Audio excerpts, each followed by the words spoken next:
Hey everybody, thanks for joining in. I know a lot of you are wondering what the heck TeleDentistry is, and you're probably curious how to set it up for yourself. We've been using TeleDentistry just briefly, just got started on it. I'm a lot like you. I just wanted to connect with my patients. I wanted an opportunity to keep my presence available to the community and to the public, offer opportunities for new patients. And I am no expert on TeleDentistry, and I will tell you, if I can do it, any one of you guys can get set up on this immediately following this video presentation.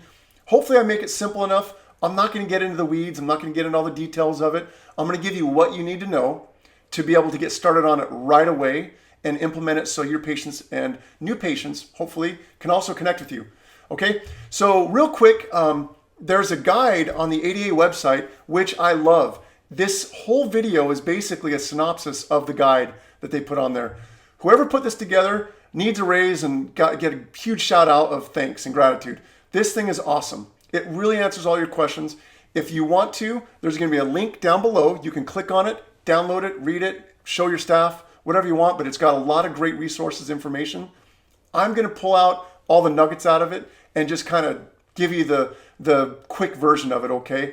But I do want to point out one thing at the bottom of this, which is really, really cool, is it gives a list of insurance companies and how they pay on TeleDentistry and how you can utilize it. What codes do you need to use? And how can you make sure you can get paid for it if you're seeing one of your patients that has dental insurance and can get paid on that? So if you're going to do it and you're offering a service, your time, you should be paid for it. So thank you, the ADA, for putting this together. All right, let's get back to this. So here's what I'm going to go over real quick. We're going to talk about coding. You need to know about coding and how to code out for these procedures. We're going to talk about some HIPAA regulations and some considerations that are HIPAA related. We all need to be aware of that because we're probably talking about privacy and patient health history and things like that. And we want to be aware that we're not violating any HIPAA laws. I'm going to go over a few apps. There's a lot of apps out there for it. Some of them you want to stay away from. Some of them are great to use. And some of them are made just for TeleDentistry. And we're going to talk about those.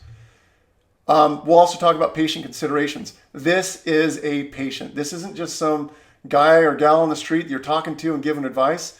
When you enter that relationship and you're giving them advice, and especially if you're billing for it, you are acting as a dentist under a license, which has a standard of care for record keeping.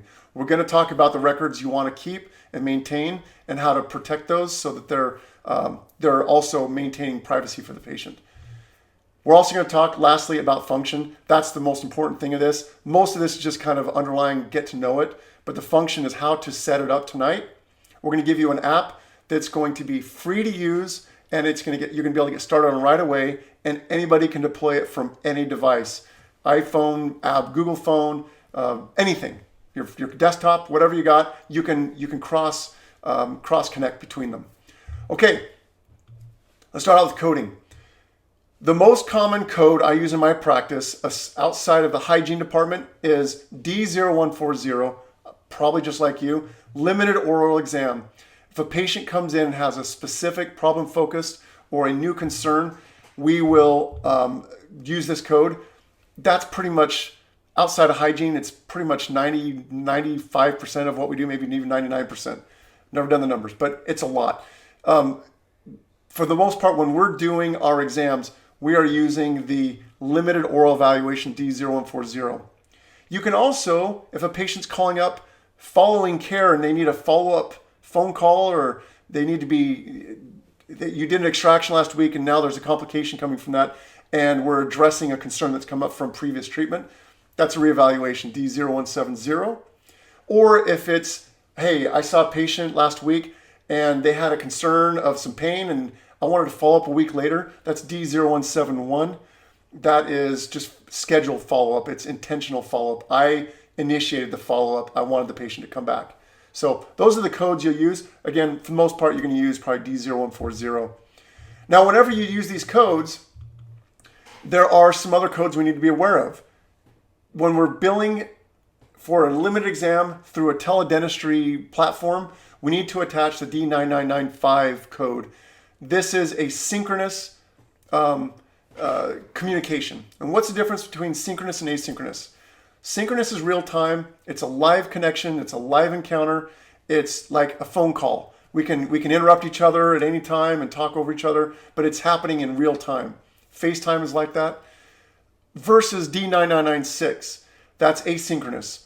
And these are where a patient will upload information to a server where it's securely stored, and then you can retrieve it from that server, evaluate all the information, and then post something back for the patient to then retrieve. So it's kind of like put something out there, let them get it back, and it's through a secure connection. Email is like this. Virtual consultations, a few of my friends have great apps for virtual smile consultations. They are awesome. I know Dr. Hornbrook is putting one out that's supposed to be just absolutely amazing. Look out for that if you're looking for one. And texting, it's another good example of a asynchronous, because you think it's live, but really you can text someone, the text can sit there for a day before you reply to it. That's asynchronous. So let's talk about real quick HIPAA. Thank you so much. I don't know who advocated on behalf of us for the Office for Civil Liberty or Civil Rights. During the COVID public health emergency, Office for Civil Rights will not impose penalties for HIPAA noncompliance against healthcare providers that serve in good faith. So what it's saying is much of what we're going to be doing here with our apps that we're talking about technically are not in compliance with HIPAA. We need to make sure that we eventually, as they bring these rules back, we're in compliance with it. But for right now, they're relaxing it. This is to allow us to communicate, connect, maintain a relationship with our patients, find new patients. It's a way to help us sort of survive the closures and to maintain connections for our patients, for our community, and it's appropriately relaxed for this condition. So thank you so much for doing that. Let's talk about the apps that are available. First of all, we're going to talk about what are called public-facing technologies. These are things like Facebook Live, Twitch, TikTok, anything where you put a video or something out, it's up for anybody to download and they're pulling it back. It's a community, it's basically for the entire internet to see. But you can use Apple FaceTime, Skype, Facebook Messenger, Google Hangouts, Zoom.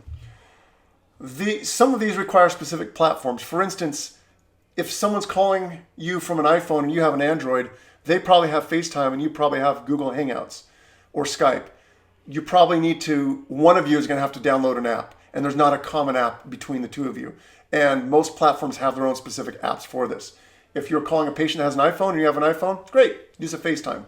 But the one I'm going to talk about is I'm going to offer you some solutions that actually are even improvements of that.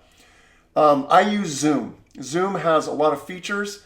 It's readily deployable throughout all platforms, desktop, phones, iPads, any platform you have, it's deployable through that and ready to open and use. Whenever you use any of these can use apps, you want to make sure when you finally connect with the patient live, you start the conversation by letting them know that you're using a third-party application, if it's FaceTime, Skype, Zoom, whatever, that could invite privacy risks. If they're not comfortable with that, then you need to hang up and find some other solution. But you need to let them know. It's really a good idea to let them know that that could be a violation or they could have some privacy risk associated with that. They have the right to know that. There are some commercial services. These are services that have set up for just teledentistry, and I'll just go through really quick. I've researched a lot of them. They can be expensive to the patient. They charge the patient for the exam. They give you some of the money. They keep some of the money, or they charge a monthly fee.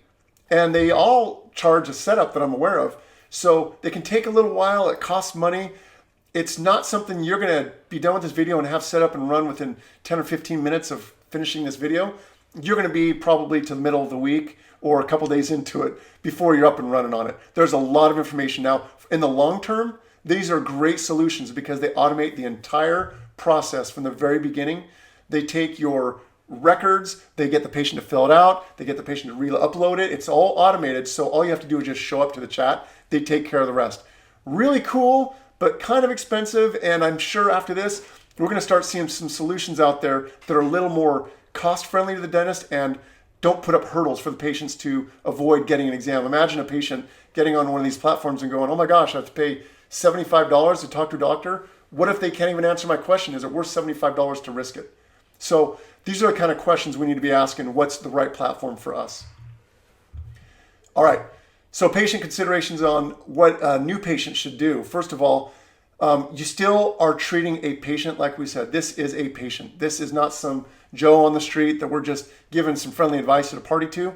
We are entering into a patient relationship, especially if we are billing for it. If we're going to bill the insurance, they are a patient. And we have to have all the same records as a part of our standard of care, just like if they were in our office. So any form they would need to fill out to come into your office before they get brought back to see you, before you initiate that teleconference or that meeting, you need to have these documents all arranged as well. And in our office, these are the three forms we do. There's a patient intake form. It's got their name, personal data, date of birth, phone number, address, social security, all that stuff we need. It's got their insurance information. All that's the patient intake. Ours is attached to our health history as well. So our patient intake and health history is one form. And then there's an informed consent. That is the patient giving you consent to care for them or offer treatment. And those are all important. They need to be signed. They need to be dated. Well, how do they get them back to you in an easy manner? Well, they can scan them in a computer and email them back to you. Probably one of the more secure ways, especially if you're using and should be using a secure email server. But right now, what we're doing is we're having the patients take a photo of it with their phone. The resolution is perfectly fine. And we will bring that onto our computer or onto our phone and dump it on the computer and delete it off our phone as quick as possible. Now, technically, this is not HIPAA compliant. And as you may or may not know, texting in general and iMessaging is not HIPAA compliant as either. So just because you're talking to a patient over texting, you may be violating HIPAA regulations. So just so you know that as well. But if you can get it onto your phone and off as quick as possible, that mitigates a lot of the potential risk there. So we're just having our patients take a photo of it, text it to us. We've got it in front of us. We can review it and then get it off the phone onto our computer or some other form that's not able to be hacked. All right.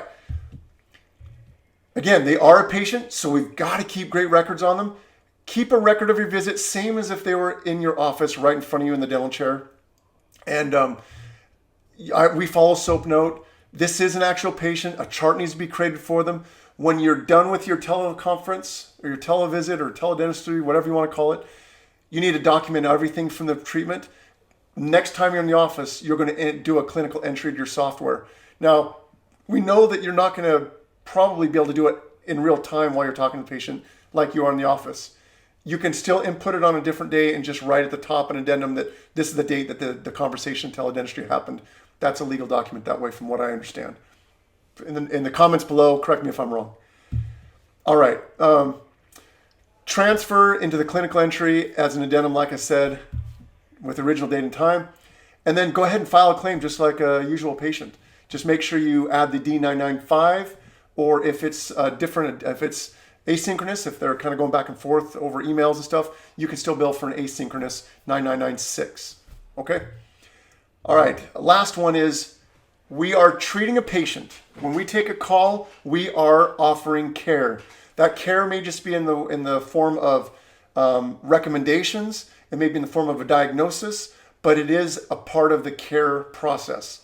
As such, we have an obligation to follow through with care. We can't just have a patient walking around our office with a huge abscess, give them antibiotics, send them on the way, and just say that's all they need. That's not comprehensive care, and either is just telling a patient information over a phone and never following up. So we need to maintain the follow-up. There needs to be a record of the follow-up as well in your clinical entry. It's a good idea to show what you're doing and describe what the follow-up care is going to be, and that was explained to the patient. So any of the care can include, hey, it sounds like we need to go down to the office and meet immediately. This is an emergency and we need to treat this situation immediately.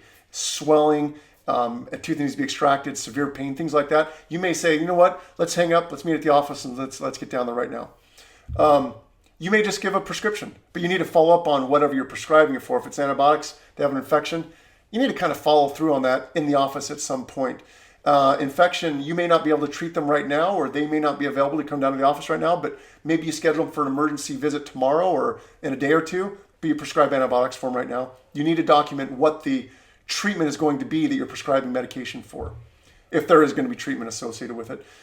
There are home solutions. I may have a patient with a broken tooth that's just sensitive, but they don't really need to come in the office yet, do they? If they can put some dent temp or get something from the pharmacy, or say their denture broke and they could super glue it in the meantime, maybe we offer a home remedy and say we will follow up in the office in 2 weeks, as long as we can get back into our office after this whole thing. So depending on how quick we can get back in the office, I should say.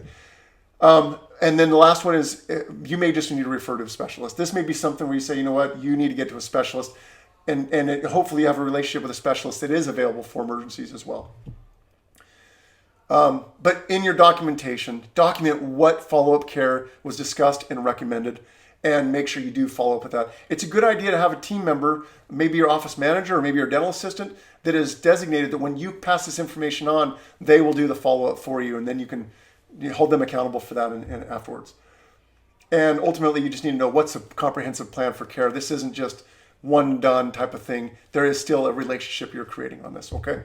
All right, so let's get going on the actual what we're going to use. You can use FaceTime if you want. Both users have to have an iPhone. You can use Facebook Messenger. Both must be logged into Facebook. You must be active in Facebook. I'm not a big fan of Facebook. It's just confusing to some people. It's a little clunky. It feels a little like something like, I guess maybe because my teenage kids all use it. I just feel like it's not a professional application. That's just my opinion. It doesn't mean it doesn't work. It is on the okay list that they put out. So I use Zoom Meeting. There's a lot of functionality. We'll talk about that, but it's secure to a point. It's very stable. It's readily deployable. And what that means is if I send a patient a link and they click on it and they don't have it, it'll automatically go to the App Store or wherever it is that they can download it, and it'll just say okay to download, and click OK. It'll automatically download to the phone.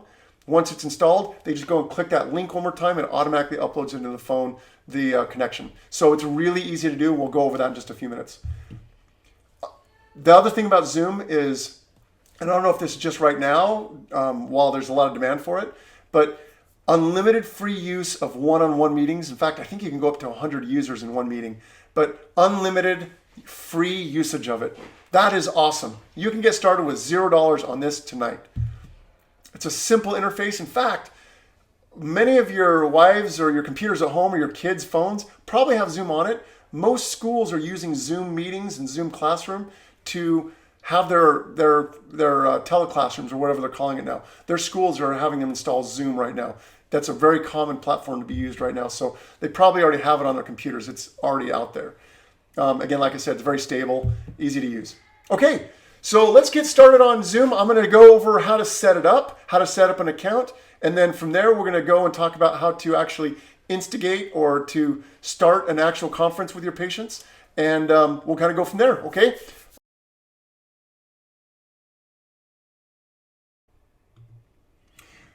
Okay, it's really simple. We're just going to go ahead and type in zoom.us.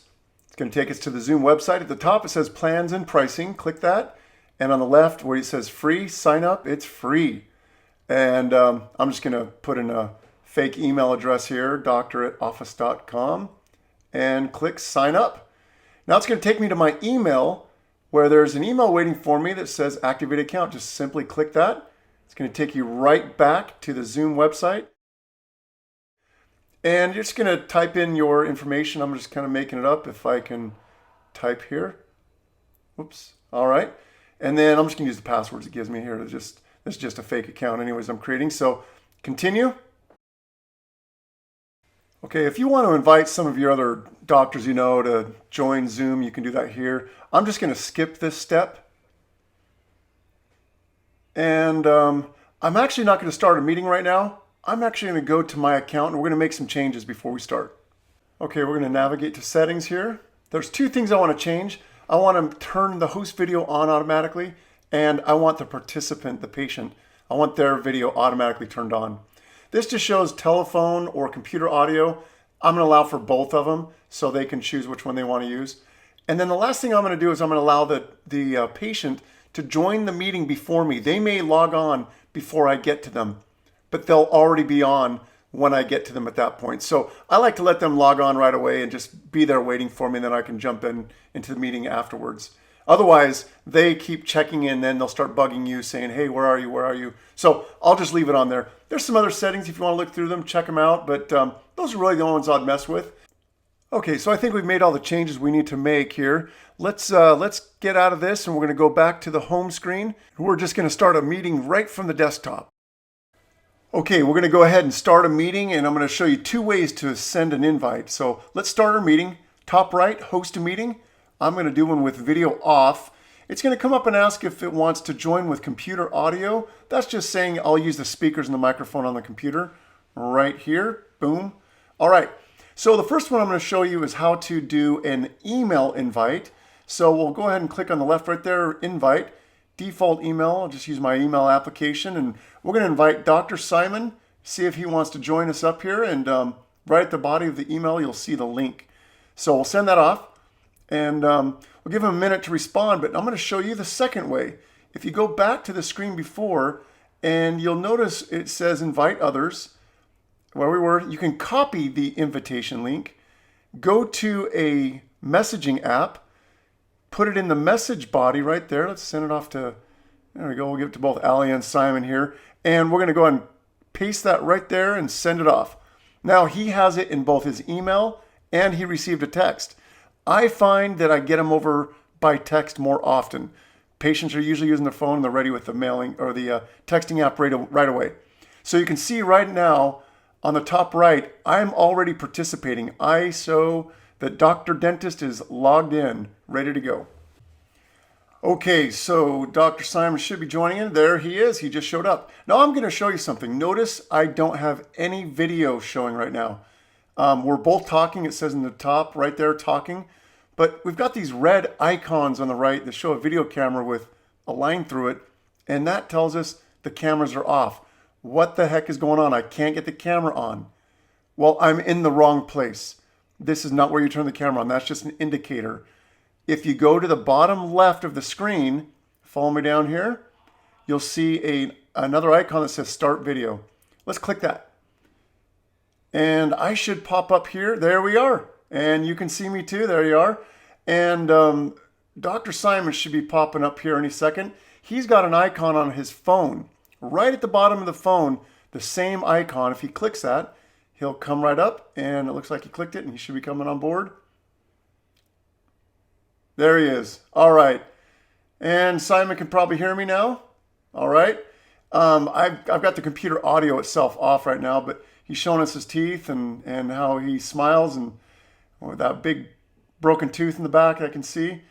All right. I'm going to show you a couple other things really quick that are really cool about Zoom, that are specific to Zoom. Okay, some of the features here that we have available, we can mute the sound on our end, right there, on and off. I can share some video. There we are. There we go. And I can invite more people to the meeting if we want to. Right here we can see who's in the meeting right now, and I'm just meeting by myself. With a share screen, there's all sorts of cool little features. We won't get into them, but you're welcome to play with them. There's some advanced features and places where we're dropping files and grabbing them. If you have a Dropbox or any of these BioBigBox or any of those, you can set them on there. You can do a chat. I don't really use this very much. In fact, I've never used it. This is the best feature right here, record. I will record every one of these consultations because I can just give this to my assistant. She can then go and transcribe the whole thing and write it down. But if we record it and then I end the meeting, it's going to automatically save the file to my my documents, and there it is right there. There's an audio file of it, there's a video file of it, and everything, the playback, everything's right there in one little package. So the last thing we need to show you is how to do this from a phone. I use an iPhone, so I'll just put a couple phones on my desk. One's going to be the host, one's going to be the participant or the patient, and you can kind of see the process of how to set up a conference and how to actually set it up on your phone. So now you're going to see how easy it is to set up. It takes about a minute and a half. So we're going to get the app on the host or the doctor phone. And I'm just going to go through the credentials real quick and get it logged in. There we go. All right. So while that's loading, we're going to go ahead and hit open. And we're going to sign into the account that we created on our desktop.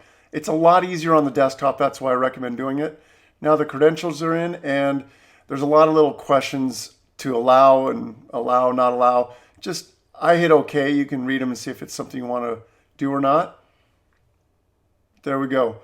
Okay, you want to go down to meetings. I'm going to hit the wrong button here in a second, but there we go. Let's go to meetings and then send invitation. The phone on the left is the doctor phone. The phone on the right is a patient named Brandon. So I'm going to type in Brandon. And there he is right there at the top. And in the body of the text, you see there's a link. I'm going to go ahead and send the text. And my patient Brandon is going to get an alert. There we go. Go ahead and click that. Now, Brandon does not have Zoom installed on his phone yet. So this is how quick and easy it is for the patient. It says it can't join, so it takes you to the App Store, ready to install. Hit Get, and it takes, 5-10 seconds, and it's installed.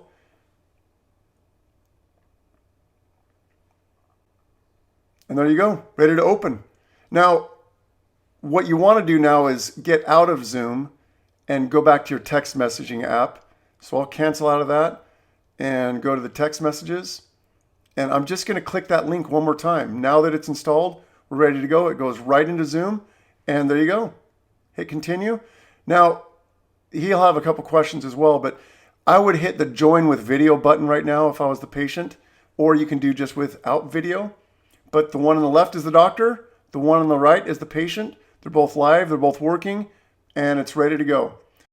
Well, congratulations. That is it. You are now a teledentist.